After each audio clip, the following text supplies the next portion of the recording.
30,000 years ago, somewhere in the open Pacific, a small group of humans is crossing water with no land in sight, no map, no coastline, nothing to guide them. Not lucky, not guessing, not even following the coast. The real explanation was buried inside something you'd never expect, something scientists almost didn't believe. And once they figured out what it was, it shattered everything we assumed about primitive navigation. And once you hear how precise it actually was, you'll never look at a compass or your GPS the same way again. That's what we're about to uncover. Stick around and subscribe to The Buried Layer so you never miss what's buried next. The world's oldest known navigational tradition does not come from Greece or Rome or ancient China. It comes from the islands of the Pacific Ocean, from a culture called the Lapita people, who began spreading across the Pacific roughly 3,500 years ago. Researchers like Dr. Jeffrey Irwin, an archaeologist at the University of Auckland, have spent decades trying to understand how these early voyagers moved across thousands of miles of open water without a single written instrument. And the answer, when it finally started coming into focus, was almost impossible to believe. They read the ocean itself. Pacific Islander navigators, the descendants of those early Lapita voyagers, developed a system of wayfinding so sophisticated that when Western scientists first encountered it in the 20th century, they assumed it had to be exaggerated. A navigator named Pialug from the island of Satawal in Micronesia became one of the most studied human beings in the history of navigation research. Pialug could identify his position in the open ocean at night by watching which stars rose and set on the horizon. He could tell how far he was from land by feeling the shape of ocean swells beneath the hull of his canoe. He could detect islands he could not see by watching how clouds formed in specific patterns above land, by noticing changes in water color, and by observing which birds flew in which direction at which time of day. This was not guessing. This was a complete and precise science, one that existed entirely in the human mind, passed from teacher to student across generations for thousands of years. But here's where it gets unsettling. Because the Lapita people were not alone in doing something that should have been impossible. On the other side of the world, tens of thousands of years earlier, anatomically modern humans were doing something equally extraordinary. By around 65,000 years ago, according to genetic studies published in the journal Science, humans had already crossed from mainland Southeast Asia into Australia. This crossing required open water travel of at least 90 kilometers, roughly 56 miles, at a time when sea levels were lower. But the gap between islands still required intentional ocean voyaging. These were not accidents.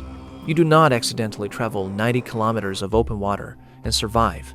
The researchers who analyzed the genetic evidence, including population geneticist David Reich at Harvard University, concluded that this crossing required boats and required planning. These were people who knew how to build watercraft and who had enough knowledge of the sea to attempt and survive a deliberate crossing. And they did it without a single map.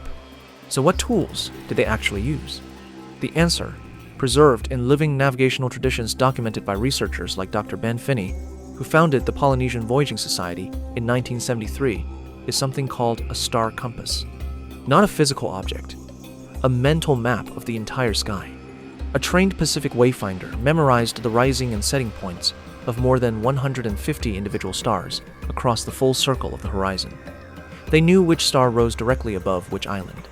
They knew that Hokulea, the star Westerners call Arcturus, rose exactly over the Hawaiian Islands.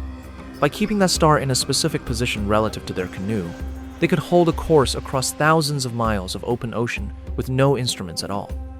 In 1976, a canoe called Hokulea sailed from Hawaii to Tahiti, a distance of roughly 2,400 miles, using only traditional Polynesian navigation methods. Pialug served as the navigator. He brought no compass, no GPS, no charts. He arrived in Tahiti after 33 days at sea, accurate to within a few miles of his intended destination. Dr. Finney documented the entire voyage in his 1979 book, Hokulea, The Way to Tahiti. The scientific community paid close attention. What Pialug demonstrated was not a lucky guess. It was a repeatable, teachable, and extraordinarily precise system of navigation, one that had been operating for thousands of years before any Western sailor first touched the Pacific. Ocean navigation was only half the story. On land, Ancient humans developed equally remarkable systems for finding their way across continents they had never seen before. And perhaps the most fascinating example comes from Australia, where Aboriginal Australians maintained an oral tradition called songlines, a network of navigational routes encoded entirely in song.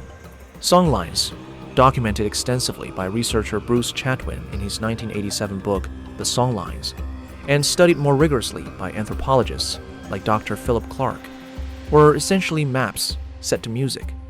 Each song described a journey across the landscape, naming specific rocks, waterholes, trees, and landmarks in a precise sequence. To navigate, a traveler would sing the appropriate song and follow the features as they appeared. The song was the map. But here's where it gets unsettling again, because the songlines did not just work for one group of people.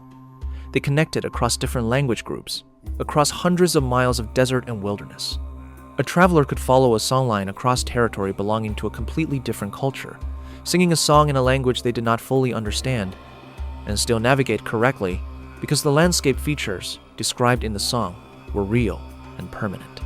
Researchers estimate the songline network covered the entire Australian continent, an area of nearly 3 million square miles. Some songlines appear to encode information about landscape features that are tens of thousands of years old, including dry riverbeds and coastlines that existed before the sea levels rose at the end of the last ice age, roughly 10,000 years ago. This suggests that portions of the songline tradition may be among the oldest continuously maintained navigational systems in human history. But ancient navigation was not only about memorized skies and sung landscapes. Some ancient people built physical infrastructure to help them find their way, and some of that infrastructure is so old that archaeologists are still debating how it was constructed. The road network of the ancient Chaco people in what is now New Mexico, studied extensively by archaeologist John Roney of the Bureau of Land Management, included perfectly straight roads stretching across miles of desert. These roads, dated to roughly 850 to 1150 CE, were not built to follow the easiest terrain. They were built in straight lines, even when that meant climbing over hills or cutting through bedrock. Some roads led to places that seemed to have no practical destination. Researcher Anna Sophia, who founded the Solstice Project in 1978 and has published research on Chacoan astronomy, proposed that the roads may have had a ceremonial and astronomical purpose, connecting sacred sites in alignment with solar and lunar cycles. Whether or not that specific theory is correct, the roads themselves are real, and their perfectly straight geometry remains scientifically unexplained in terms of the tools available to build them. What emerges when you look at all of this evidence together is not a story about primitive people stumbling across the world by accident. It is a story about sophisticated, knowledge-rich cultures who developed navigation systems precisely suited to their environments and who passed that knowledge down across hundreds of generations without losing it. Archaeologist Clive Gamble at the University of Southampton has written extensively about early human dispersal patterns, noting in his research that the spread of Homo sapiens across the globe happened with a speed and efficiency that only makes sense if people were planning, communicating, and navigating deliberately. The genetic record, the archaeological record, and the surviving traditions all point in the same direction. Ancient humans were extraordinarily capable navigators long before the first map was ever drawn.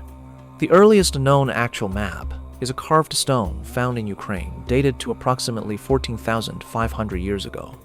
Studied by researchers Yakovleva and Jin Jian and published in the journal Prehistoric European. It appears to show a local river system and surrounding terrain.